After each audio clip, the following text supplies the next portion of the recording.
अपना उत्तराखंड आप देख रहे हैं, आपके साथ मैं हूं कंचन डोगरा। और आइए सबसे पहले जानिए रुद्रप्रयाग के बसु केदार से आती लैंडस्लाइड की ये बड़ी खबर, जहां से इस खबर की तस्वीरें भी हम आप तक पहुंचा रहे हैं। आपदा प्रभावित ताल जामन गांव, पहाड़ी से बड़े बड़े पत्थर बोल्डर लैंडस्लाइड यहां पर होकर नीचे आए हैं।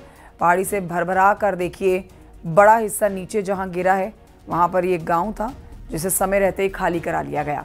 तस्वीरें ये सोमवार की है। पहाड़ी से भूस्खलन हुआ। बसु केदार इलाके में पिछले दिनों से लगातार आपदा की खबरें आ रही हैं।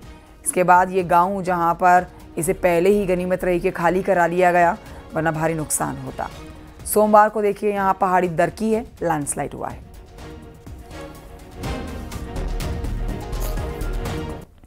उत्तरकाशी में गंगोत्री हाईवे धरासू नालूपानी के पास में 20 घंटे से बंद है। पहाड़ से बड़े बड़े बोल्डर हाईवे की ओर गिर रहे हैं और इसी वजह से हाईवे हेलगुगाड थिराग के पास में पिछले 3 दिन से बंद है। 3 तस्वीरें आपकी टेलीविजन स्क्रीन पर। यात्री और स्थानीय लोगों को भारी परेशानियों का सामना करना पड़ रहा है। बंद हाईवे को खोलने का काम जारी है।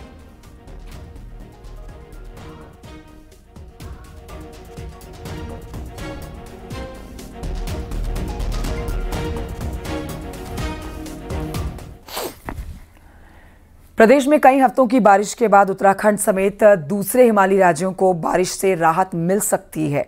मौसम वैज्ञानिकों ने जो अब डेटा कलेक्ट किया है मौसम का, उसमें यही दिख रहा है। उत्तर पश्चिम खुश्क हवाओं का एक पैटर्न बनता हुआ दिख रहा है यहाँ पर, जिसके आधार पर अंदाज़ा लगाया जा रहा है कि धूप खिलने को अब जा रही है। माना जा रहा है कि मौसम अगर शुष्क रहता है तो पहाड़ों को लैंडस्लाइड्स के साथ ही दूसरी दिक्कतों से निजात मिलती है।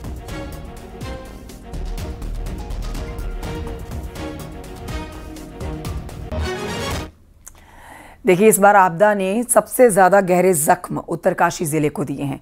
93 लोगों की मौत हुई है। 4 धाम यात्रा भी इससे प्रभावित हुई है।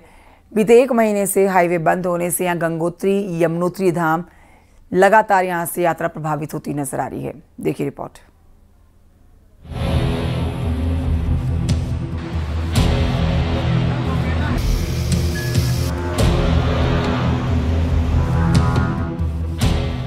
चार धाम यात्रा हजारों लोगों की आजीविका का साधन है। आपदा में जन धन की हानि तो हुई ही, गंगोत्री और यमुनोत्री धाम यात्रा को भी चौपट कर दिया। हालात ये है कि 5 अगस्त के बाद से गंगोत्री धाम एक भी यात्री नहीं पहुंचा, तो यमुनोत्री धाम यात्रा भी 18 अगस्त से बंद पड़ी है। चलते रहो, कोई दिक्कत नहीं, चलते रहो। वो भी तब जब 22 अक्टूबर को दोनों धामों के कपाट बंद हो जाएंगे। हालत ये है कि धराली आपदा के बाद 5 अगस्त से गंगोत्री हाईवे बहाल नहीं हो पाया, तो 18 अगस्त से यमुनोत्री हाईवे भी बंद पड़ा है। सड़कें खुल भी गईं तो यात्रा अपनी रफ्तार से पटरी पर लौट पाएगी, इसकी उम्मीद कम है। अभी यात्रा की जो स्थिति है बहुत खराब है। 2013 में जो आपदा आई थी उससे भी ज़्यादा विकट स्थिति आज की है, और तब से एक भी यात्री गंगोत्री धाम में नहीं पहुंचा है। गंगोत्री और यमुनोत्री का मार्ग, गंगोत्री का मार्ग जहाँ तक बात है, हमने 10 दिन पहले पूरी तरह से मार्ग खोल दिया था और रोड बीआरओ के पास है। बीआरओ द्वारा उसमें काफ़ी परिश्रम किया गया, काफ़ी प्रयास किया गया। रास्ता खुला हुआ है वर्तमान में, लेकिन रास्ता जो खुला हुआ उसमें अभी कई पोर्शन ऐसे हैं जहाँ पे खतरा ज़्यादा है, इसलिए यात्रा को अभी पूरी तरह से नहीं खोला गया है। गंगोत्री हाईवे कई जगह भी खतरनाक बना हुआ है, तो यमुनोत्री हाईवे जंगल चट्टी में 200 मीटर लंबाई में पूरी तरह वॉश आउट हो गया है। यहाँ पर पहाड़ काटकर नए सिरे से सड़क बनाने का काम जारी था, लेकिन इस बीच जंगल चट्टी से 2 किलोमीटर पहले दुर्बिल में भारी लैंडस्लाइड होने के कारण हाईवे बंद हो गया, जिसे अभी भी बहाल नहीं किया जा सका है। भाई को चालू रख, चलते रहो। हालांकि एनएच विभाग ने 11 सितंबर तक रोड बहाल करने का दावा किया है। उस बारिश के कारण उससे करीब 8 किलोमीटर आगे जंगल चट्टी, वहाँ पे 200 मीटर का जो रोड का पोर्शन था पूरा ही जो है नदी में चला गया, वॉश आउट हो गया। इस कारण से जो है वहाँ पर पूरा रोड को हमें एक लगभग अलाइनमेंट उसका हिल साइड करते हुए पूरी चौड़ाई में कटिंग करनी पड़ रही है, जिसमें थोड़ा समय लग रहा है। गंगोत्री और यमुनोत्री हाईवे यात्रा के लिहाज से ही महत्वपूर्ण नहीं है, बल्कि ये सैकड़ों गांवों की रोड कनेक्टिविटी के लिए लाइफलाइन का भी काम करती है। दोनों हाईवे के बंद पड़े होने से सैकड़ों गांव भी अलग थलग पड़े हुए हैं। ऐसे में सबकी निगाहें मौसम पर टिकी हैं ताकि बारिश थमे, सड़कें बहाल हों और एक बार फिर जनजीवन पटरी पर लौट सके। न्यूज़ 18 के लिए देहरादून से सुनील नौप्रभात की रिपोर्ट।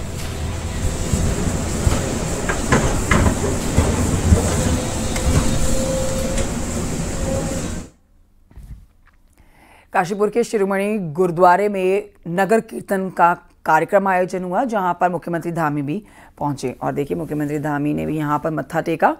मुख्यमंत्री ने सिख गुरुओं को नमन किया। उन्होंने कहा कि पीएम मोदी के नेतृत्व में लगातार काम हो रहे हैं। चमोली में गोविंद घाट से हेमकुंड साहिब तक रोपवे का निर्माण होने वाला है, तो वहीं रोपवे बनने के बाद हेमकुंड की कठिन यात्रा आसान हो जाएगी।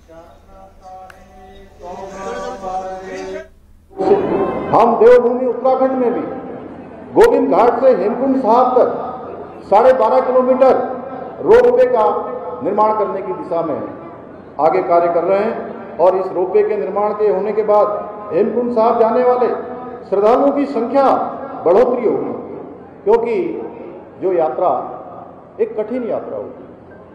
आप सबको पता है, हेमकुंड साहिब जाना कठिन यात्रा है। बिना संकल्प के वहाँ जाना आसान नहीं है। और जो शारीरिक रूप से कमजोर हैं, वृद्ध हैं, उनके लिए तो और भी अत्यधिक कठिन हो जाता है। अब आने वाले समय में आदरणीय प्रधानमंत्री मोदी जी के नेतृत्व में जो हेमकुंड जाने वाले रोपवे का निर्माण होने जा रहा है, उसके होने के बाद जो यात्रा 3-4 दिनों की यात्रा होती थी, कठिन यात्रा होती थी, वो यात्रा मात्र 45 मिनट में पूरी हो जाएगी। मात्र 45 मिनट में। यही नहीं, हमारी सरकार द्वारा 1947 के विभाजन का दर्द झेलने वाले शहीदों की स्मृति में विभीषिका स्मृति निर्मल का स्थल का निर्माण भी कराया जा रहा है। उपराष्ट्रपति चुनाव के लिए वोटिंग जारी है। वोटिंग शाम के 5 बजे तक होनी है। शाम 6 बजे वोटों की गिनती की जानी है। उत्तराखंड से सांसद महेंद्र भट्ट, त्रिवेंद्र सिंह रावत, अजय भट्ट, नरेश बंसल ने भी देखिए मतदान किया है, वोट डाला है। आपको बता देते हैं, एनडीए ने सीपी राधाकृष्णन को उम्मीदवार बनाया है, जबकि विपक्ष ने जस्टिस बी सुदर्शन रेड्डी को मैदान में उतारा। बीजेडी और बीआरएस ने इस चुनाव में वोट नहीं डालने का ऐलान किया है।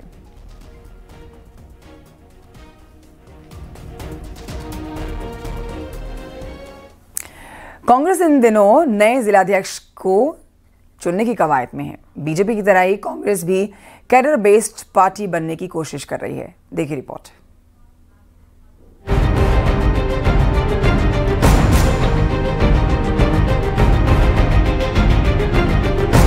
कांग्रेस में इन दिनों जिला अध्यक्षों का सिलेक्शन चल रहा है।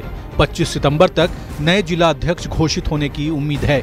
कांग्रेस जमीन से जुड़े कार्यकर्ताओं को खोजकर जिला अध्यक्ष बनाना चाहती है।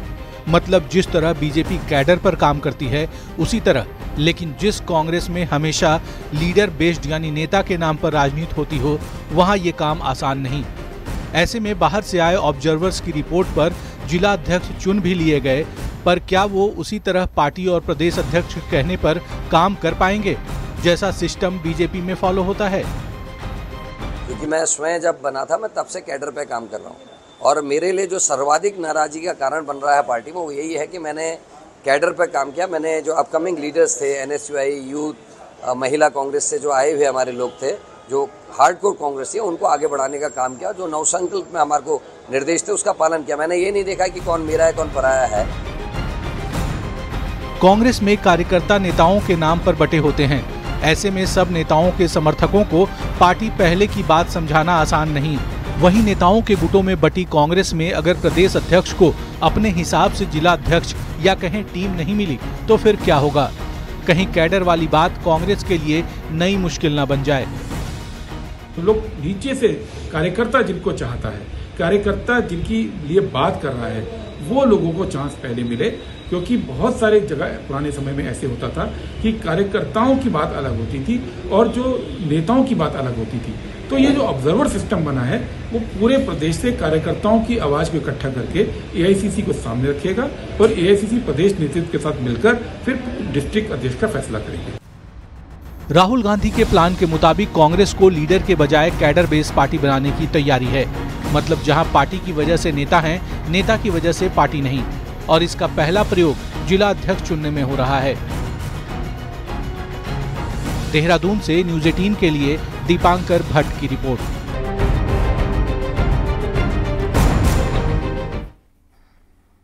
देहरादून के मोहब्बे वाला इलाके में एक बेकाबू ट्रक कार के शोरूम में जा घुसा और हादसे के दौरान ट्रक दीवार तोड़ते हुए शोरूम के अंदर जा घुसा। कई गाड़ियां उसकी चपेट में आई हैं। हादसे के बाद से मौके पर अफरा तफरी मची है। स्थानीय लोग तुरंत मदद के लिए दौड़े हैं। सूचना पर पहुंची है पुलिस की टीम भी मामले की जांच कर रही है।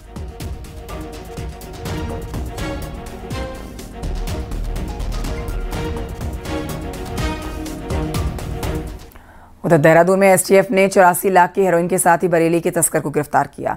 नेहरू कॉलोनी क्षेत्र के जोगीवाला बैरियर के पास में ही ये तस्कर पकड़ा गया है। चेकिंग के दौरान इसको पकड़ा गया है और इसके पास से 278 ग्राम हेरोइन भी पकड़ी गई है। पुलिस मामले की जांच कर रही है।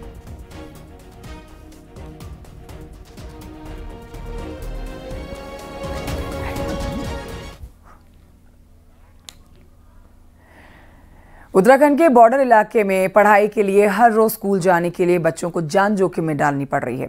यहां मासूम बच्चे हर दिन उफनती नदी पार करके स्कूल पहुंचते हैं। देखिए रिपोर्ट।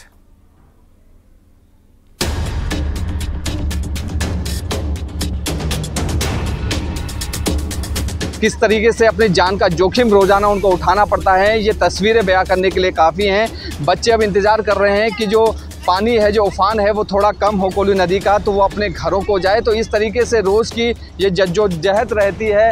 शिक्षा पाने की लगन अगर सच्ची हो तो कोई मुश्किल रोक नहीं सकती। ऐसा ही मामला कोटद्वार से सामने आया है, जहां कई गाँव में बच्चों की पढ़ाई आजकल किसी जंग से कम नहीं है।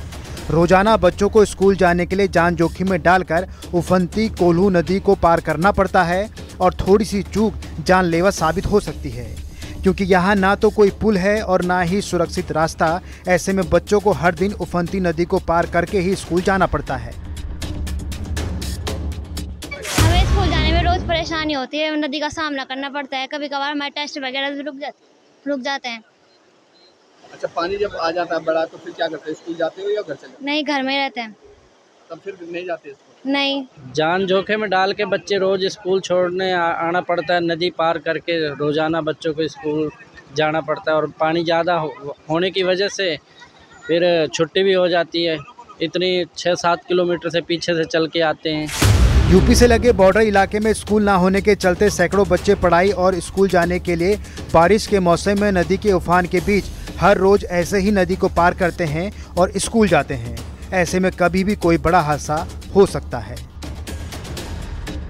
उत्तराखंड और उत्तर प्रदेश के बॉर्डर के इलाकों को इन दिनों परेशानियों का सामना करना पड़ रहा है। जिस तरीके से लगातार जो बारिश पहाड़ों में हो रही है, उससे जो कोल्हू नदी है वो उफान पर है और ये जो बॉर्डर इलाके के जो गांव के जो ग्रामीण हैं, जो कोटद्वार और आसपास के जो क्षेत्रों के स्कूल हैं, उसमें पढ़ने के लिए आते हैं। ये छोटे बच्चे हैं, अपने पैंट को ऊपर करके हाथों में अपने शूज़ और चप्पलों को लेकर नदी को क्रॉस कर रहे हैं और ये रोज़ाना की उनकी मशक्क़त रहती है। सुबह जिस समय स्कूल आते हैं तो इसी तरीके से रोज़ाना ही वो रोज़ इस जद्दोजहद में रहते हैं कि अगर पानी ज़्यादा हुआ तो वो स्कूल जा पाएंगे या नहीं जा पाएंगे। तो कहा जा सकता है कि जो ग्रामीण हैं, साथ ही स्कूल के जो बच्चे हैं, वो रोज़ाना अपनी जान का जोखिम उठाते हैं और मांग की जा रही है कि कोल्हू नदी पर जो पुल है वो बनाया जाए ताकि उनकी ज़िंदगी थोड़ी आसान हो सके। अनुपम भारद्वाज, न्यूज़ 18, पौड़ी गढ़वाल।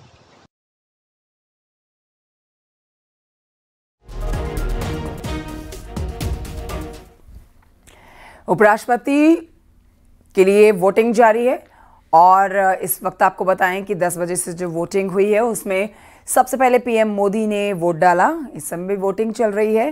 पीएम मोदी के बाद देखिए गृह मंत्री अमित शाह ने भी वोट डाला है। शाम के 5 बजे तक वोटिंग होनी है और आज ही उपराष्ट्रपति चुनाव के नतीजे भी घोषित कर दिए जाएंगे। मतलब आज देश को उपराष्ट्रपति मिल जाएगा।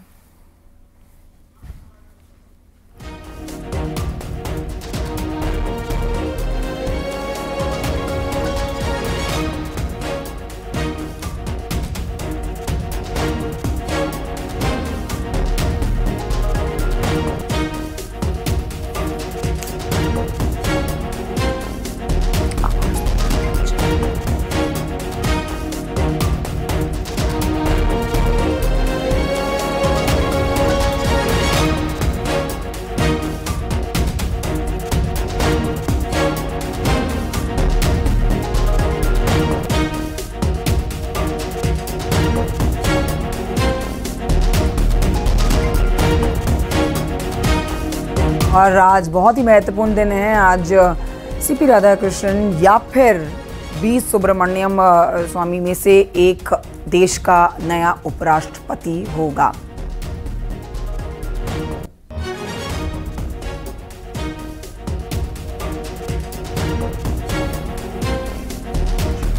तो सीपी राधाकृष्णन या बी सुदर्शन रेड्डी के बीच में इस समय मुकाबला चल रहा है और वोटिंग प्रक्रिया जारी है। शाम 5 बजे तक वोट डाले जाने हैं।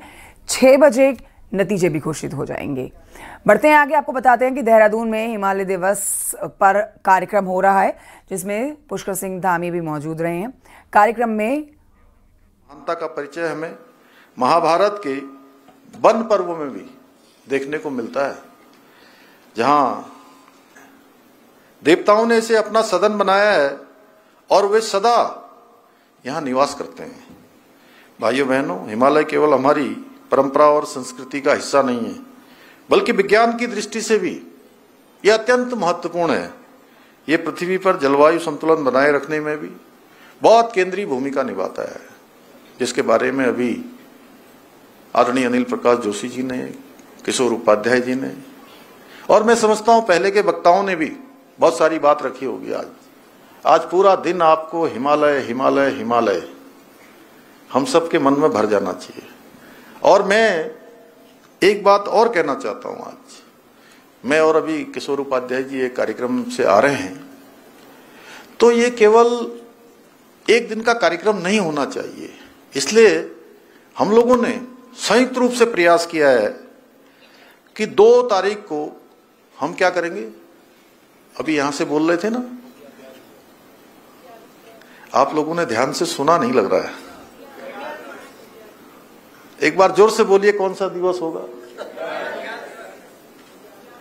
थोड़ा भाई साहब भाषण सुनते सुनते सुनते सुनते सुनते सुनते मुझे लग रहा है कि चैतन्यता थोड़ा सा कम हुई है। इसलिए थोड़ा चैतन्यता भी होनी चाहिए ना। तो एक बार ताली तो बजाइए आप लोगों को चैतन्य करने के लिए। हम सब भूल गए हैं, हम लोग थोड़ी देर में हिमालय में ही हम लोग खो गए हैं। इस समय हिमालय में खोना है, लेकिन चैतन्य रहना है। ऋषि मुनि भी हमारे साधना में लीन रहते थे, लेकिन उनके चारों तरफ एक क्या था, घेरा बना रहता था, सुरक्षा कवच। तो हमारी चैतन्यता भी उस प्रकार की बनी रहनी चाहिए। तो हमने कहा कि आदरणीय जोशी जी ने कहा कि 2 तारीख को बुग्याल दिवस होगा, 3 तारीख को होगा ग्लेशियर दिवस। अब मैं बोल रहा हूं और मेरे साथ साथ आप भी बोलते रहिए। 2 तारीख को, 3 तारीख को, 4 तारीख को नदी का दिवस, नदियों का, ठीक है। 5 तारीख को वनों का दिवस, 6 तारीख को हवा का दिवस, और 7 तारीख को मिट्टी का दिवस। 8 तारीख को हिमालय से जनजीवन, पहाड़ से मैदान तक का दिन। यानी कि जो हिमालय है वो सबसे महत्वपूर्ण है, पहाड़ से मैदान की ओर। जो प्रकृति का संरक्षण हो रहा है पहाड़ से, वो मैदान को फायदा कर रहा है, मैदान के लिए जरूरी है। कोई ये ना सोचे कि वहां चेपड़ों में बादल फट रहा है, भूस्खलन हो रहा है, कई घर उसमें समा गए हैं, धराली में आपदा आ गई है, पूरा धराली उसमें समा गया है, बागेश्वर के कपकोट क्षेत्र में आपदा आ गई है, या पौड़ी के सैंजी गांव के आसपास के क्षेत्र में आपदा आ गई है। तो मैं तो देहरादून में बैठा हूं, मैं देहरादून में बैठी हुई हूं, मैं दिल्ली में बैठा हूं, मुझे क्या हो रहा है जी, मुझे कोई फर्क नहीं पड़ता है। फर्क बहुत पड़ता है। अगर वो सुरक्षित नहीं है तो एक न एक दिन हम भी सुरक्षित नहीं रहेंगे। ये भाव हमारे मन में आना चाहिए। जब ये भाव हमारे मन में आएगा तो हम हिमालय के, प्रकृति के, नदियों के, जल के, हवा पानी सबके संरक्षण के लिए हम काम करेंगे। और छोटी छोटी आदतों में, दिनचर्या में, रोज के दैनिक जीवन में हम इसका उपयोग भी करेंगे और लोगों को भी हम इस दिशा में प्रेरित करेंगे। अभी मैं आपको बताऊं कि इस वर्ष हम ये जो ग्लोबल वार्मिंग है, जिसके बारे में अभी डॉक्टर जोशी जी ने बहुत विस्तार से बताया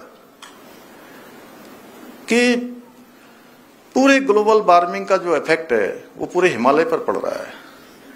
देखिए हमारे यहाँ इतनी आपदा आई है, धराली में आपदा, श्याना चट्टी में यमुना जी का जल स्तर इतना बढ़ गया वहां मलबा आने से, बादल फटने से, कि वहां झील बन गई है। और झील कितनी बड़ी बनी, इस बिल्डिंग के भी दुगने बराबर झील बन गई। भाई साहब मैं गया वहां, होटल की 3 मंजिली जो 3 मंजिल पर है वहां भी पानी भर गया। थराली में चमोली में पूरा का पूरा पहाड़ नीचे आ गया। 3 तरफ को नहीं जाता तो पूरा जैसे धराली हो गया वैसे ही थराली हो जाता। वो तो जहां बादल फटा, वो बादल फटने के बाद 3 हिस्सों में बट गया। एक पीछे की तरफ को गया, एक दाहिने हाथ की तरफ को और एक सामने की तरफ को आ गया। तो तीनों भागों में बट गया। अन्यथा हमारा जो थराली क्षेत्र है वो भी पूरी तरह से आपदा की भेंट चढ़ जाता। चेपड़ों में इसी तरह हुआ, कपकोट क्षेत्र में और सैजी में। सैजी गांव हमारा, इस सौरभ भी वहां पौड़ी जिले के रहने हो, तुम जानते हो सैजी? पैठाणी के पास का गांव है। भरसार से आगे जाते हैं जब, वहां से 20 किलोमीटर आगे भरसार जो हमारा विश्वविद्यालय है वहां से रास्ता बनता है। और उस तरफ इस तरफ पैठाणी, उस तरफ पीठसेन। तो वहां पर एक गांव में 22 स्थानों पर बादल फटा है और सब जगह एक सी कि ऊपर बादल फट रहा है। बादल फटते ही भर भर भर भर भर भर जो है वो तो शोध का विषय है। एक प्रकार की आपदा, मैं आपके शोध के लिए भी बता रहा हूं, क्योंकि मैं सभी स्थानों पर लगभग मैं पहुंचा हूं। फट से बादल फटता है, ऐसा लगता है ऐसे भर से जो है नीचे कुछ भरा हुआ है और भर भर भर भर करके पूरा मलबा आ जाता है। पूरा जितना ऊपर से जो है ऐसा आता है कि वो सब अपने साथ बहा ले जाता है। तो ये बहुत शोध का विषय है, जहां ग्लोबल वार्मिंग की बात हम लोग कर रहे हैं, अन्य बातें हम लोग कर रहे हैं।